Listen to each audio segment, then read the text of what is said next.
What's the weirdest thing people get offended by? Asking people what they think, then getting upset when people tell them what they think. My dad used to always do this. I even started telling him that I didn't want to get into it because he always got upset, and he'd swear he wouldn't this time and insist. Then it would always end up with him becoming upset. Every time. I'm in the US South and I ma'am and sir pretty much every stranger I come across in the wild. It's just what I've grown up with and is meant as being respectful. We get a lot of tourists and occasionally I'll ma'am a woman and she'll flip thinking I am calling her old, and if I sir some guy they'll think it's like a sarcastic challenge. On the flip side, any locals who you don't ma'am and sir will get offended, so I'm in a pickle every tourist season.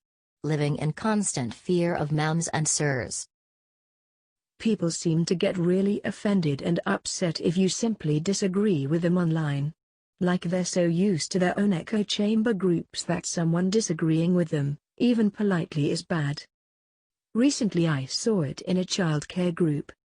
This mother and another user started getting really offended when we were all disagreeing with her about an issue. We were all doing it very politely too. She literally came into this group, asked a question, and then got honest answers which she was offended by. When I say I don't want children, it is my decision to make and people should accept that. I've had so many people tell me that I'll change my mind. I decided when I was 12 that I didn't want kids. It's been 20 years, and I haven't changed my mind. I can't think of a worse instance to raise a child than when the parent doesn't want them around and just resents them for taking up so much time, energy, and money. Why would anyone think that's a good environment for a kid? And then they'll say but you'll love them when they're here. And that's such bullshit. Maybe I would, but the greater chance based on my personality and previous experiences would indicate that I will not enjoy it at all. I'm not bringing life into this world on a maybe. That's not fair to them and it's especially not fair to me. I'll stick to adopting cats to love and nurture, thanks very much. Food subreddits can be some of the salties subs on this site. People get so worked up over images of food, especially if that food item slightly deviates from their purest interoperation. Don't believe me? Make an English breakfast, but instead of normal toast use Texas toast. Also leave out the tomatoes. I guarantee you the comment section will be buttery drama. I'll stick to adopting cats to love and nurture, thanks very much. Way too often people take it personally when the rules apply to them. Example. Some time back my mom was working in a clothing store. A woman comes in and asks to return, exchange some stuff. Cool, no problem. My mom asks to see her receipt, she shows it and she bought the clothing 3 years ago. The return policy was 30 days. My mom was like, oh, I'm sorry. You bought this too long ago, our policy states yada yada. She fucking flipped. Started yelling, calling her racist. The woman was black, my mom is white, until she asked to speak to the manager. People, please. Almost 100% of the time you are not exempt from any rules, and that is not the fault of the person enforcing the rules. Be reasonable, and please do not blow up on retail workers. Being smaller, thinner than someone else. I wish I was joking, but the amount of times I've gotten shitty, demeaning comments from someone much larger than myself is insane.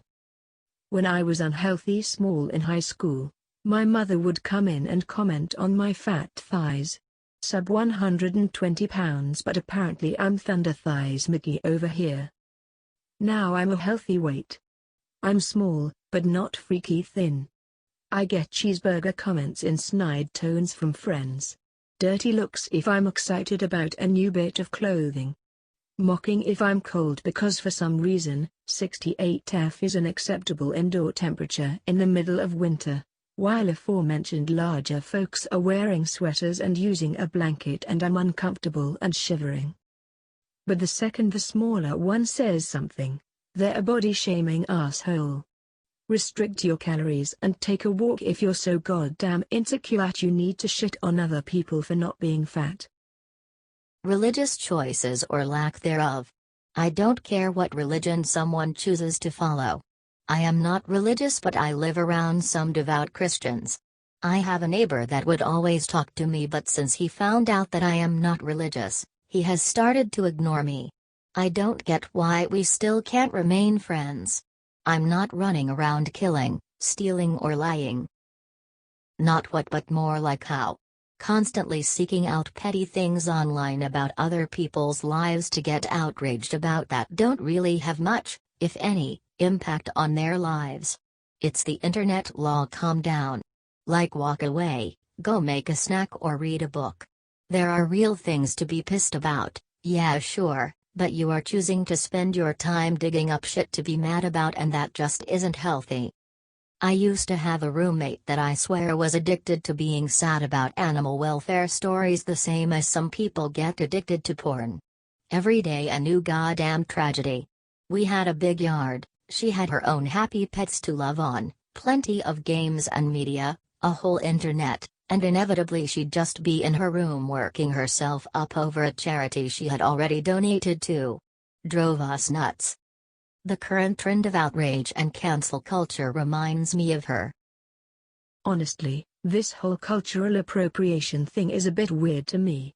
I get that it's offensive to use skin color etc. as costumes, but if you actually like an aesthetic of a different culture, why would you not use it as a garment? If we want to be an inclusive society, we should also all take part in cultural customs and make it our own. All it does is divide us more by forbidding other ethnicities to take part of cultural aesthetics. Telling other people's children they're misbehaving, or stopping them from doing something before they get hurt. People either don't want you talking to their children period, or they feel like you're basically stating they can't control their kid. Just to give an example, but last week while walking my dogs, this mom had 5 children and her 3 boys who really young were chasing Canadian geese. Geese are mean bastards, and can hurt adults let alone children. Told her boys to stop before they get hurt, and Mum death stared me and seemed to take offense I had the gall to stop them from having fun. When you make even the slightest criticism of capitalism, you can criticize any other economic system. Even make fun of it. And that's good. We have to be aware of the flaws of every system. But when you say something against capitalism, people get mad and suddenly you're lazy, greedy, and envious of other people's wealth. It is not like my arguments can't be refuted, but rhetorical fallacies doesn't make a point. When women get offended cause a man held the door open, or offers to hold her bags etc. As a lady myself, I am just so appreciative. It's not that people are saying you can't do something, they are just being nice, thoughtful men. Get off your high horse and take a chill pill is what I want to say when I hear someone say I don't need a man. I'm perfectly capable when someone was just trying to do something nice.